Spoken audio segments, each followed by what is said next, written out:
Hello friends, வணக்கம் and welcome to our channel. இன்றைக்கி நம்ம முறுக்கு ரெசிபி தான் பார்க்க போகிறோம். நாங்கள் கிராமத்தில் எப்படிலாம் செய்கிறோங்கிறத பார்க்கலாம். நாங்கள் 1 கிலோ கடலை மாவு எடுத்துருக்கோங்க. அடுத்தது 2 கிலோ அளவுக்கு அரிசி மாவு. நாங்கள் அரிசியை ஊற வச்சு அதை மிஷினில் கொடுத்து அரைச்சிக்கிட்டோம். கிரைண்டர்லேயும் அரைச்சிக்கலாம். 1 கிலோ பச்சரிசி, 1 கிலோ புழுங்கல் அரிசியும் சேர்த்துருக்கோம். நார்மலாக நீங்கள் அரிசி மாவு கூட சேர்த்துக்கலாம். அடுத்தது 1 டேபிள் ஸ்பூன் அளவுக்கு சோடா உப்பு, சமையல் சோடா உப்பு சேர்த்துக்கிறேன். இது குட்டி ஸ்பூனுங்கிறதுனால நாங்கள் 2 ஸ்பூனாக எடுத்துருக்கோம். இதெல்லாம் நல்லா சேர்த்து நல்லா மிக்ஸ் பண்ணிக்கோங்க. இதை மிக்ஸ் பண்ணுறது தான் ரொம்பவே இருக்கிறது ரொம்ப கொஞ்சம் கஷ்டமாக இருக்கும்.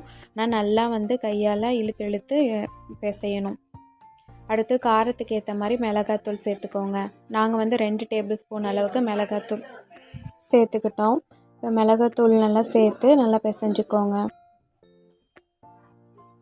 தண்ணி உடனே சேர்க்க வேண்டாம். நம்ம எண்ணெய்லாம் சேர்ப்போம், அதெல்லாம் சேர்த்துட்டு கடைசியாக சேர்த்துக்கலாம். இப்போ நான் 100 மில்லி அளவுக்கு டால்டா மெல்ட் பண்ணி வச்சுருக்கேன். அதையும் சேர்த்து நல்லா மிக்ஸ் பண்ணிக்கலாம்.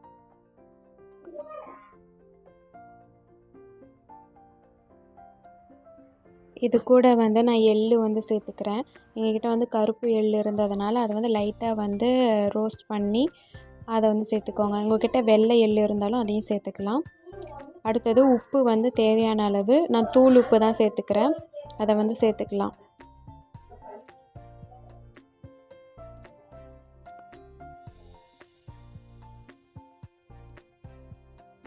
இப்போ கூடவே காரம் கொஞ்சம் பத்தாதனால கொஞ்சமாக மிளகாத்தூள் சேர்த்து அதையும் மிக்ஸ் பண்ணிக்கிறேன். இப்போ இந்த ஸ்டேஜில் அதுக்கு தேவையான அளவு தண்ணி சேர்த்து நல்லா பிசைஞ்சுக்கோங்க. தண்ணி ரொம்ப சேர்த்துட்டா முறுக்கு ரொம்ப உதிரி உதிரியாக ஆகிடும். கொஞ்சம் கொஞ்சமாக மட்டும் சேர்த்து நல்லா பிசைஞ்சு விட்டுக்கோங்க. நம்ம எந்த அளவுக்கு கையில் அழுத்தம் கொடுத்து பிசைகிறோமோ அந்த அளவுக்கு முறுக்கு மாவு நல்லா மிக்ஸ் ஆகும். இப்போ இது கூட லைட்டாக ட்ரை ரோஸ்ட் பண்ண ஓமம் சேர்த்துக்கிறேன். ஓமம் கொஞ்சம் தான் சேர்க்கணும், நிறைய சேர்த்துட்டா கொஞ்சம் கசப்பேறிடும். அதனால் பார்த்து சேர்த்துக்கோங்க.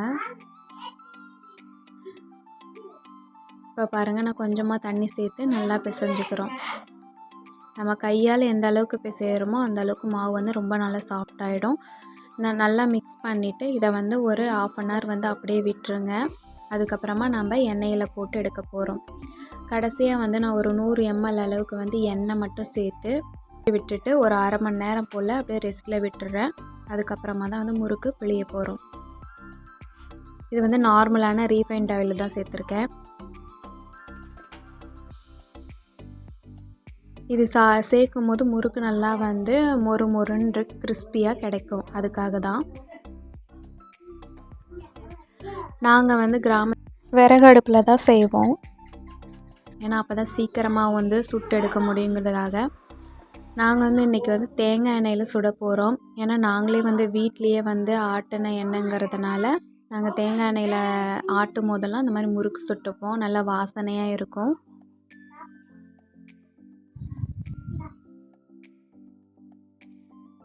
சின்ன வயசுலாம் லீவ் விட்டாவே இதான் ஸ்நாக்ஸாக இருக்கும். இந்த மாதிரி சுட்டு வச்சுருவாங்க. இதே ஒரு 10 நாள் ஆனாலும் ஒன்றும் ஆகாது. அந்த மாதிரி ஏதாவது விசேஷம் இந்த மாதிரிலாம் இருக்கும்போது இந்த மாதிரி சுடுவோம். ரொம்ப ஜாலியாக இருக்கும், ஃபன்னாக இருக்கும். இது ஃபேமிலியாக உட்காந்து சுடும்போது ரொம்ப என்ஜாய்மெண்ட்டாக தான் இருக்குது. உங்கள் வீட்லேயும் இந்த மாதிரி ஃபேமிலியாக சேர்ந்து இந்த மாதிரி பலகாரம் ஏதாவது சுட்டு என்ஜாய் பண்ண அனுபவம் இருந்தால் மறக்காமல் கீழே கமெண்ட் பண்ணுங்கள். உங்களுக்கு இந்த வீடியோ பிடிச்சிருந்தால் லைக் பண்ணுங்கள்.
உங்களுக்கு இந்த வீடியோ பிடிச்சிருந்தால் லைக் பண்ணுங்கள், உங்கள் ஃப்ரெண்ட்ஸ் அண்ட் ஃபேமிலிக்கும் ஷேர் பண்ணுங்கள். மறக்காமல் நீங்களும் இந்த ரெசிபி உங்கள் வீட்டில் ட்ரை பண்ணி பார்த்துட்டு எப்படி இருக்குன்னு கமெண்ட் பண்ணுங்கள். நம்ம சேனலை சப்ஸ்கிரைப் பண்ணலைன்னா சப்ஸ்கிரைப் பண்ணிக்கோங்க. தேங்க்ஸ் ஃபார் வாட்சிங்.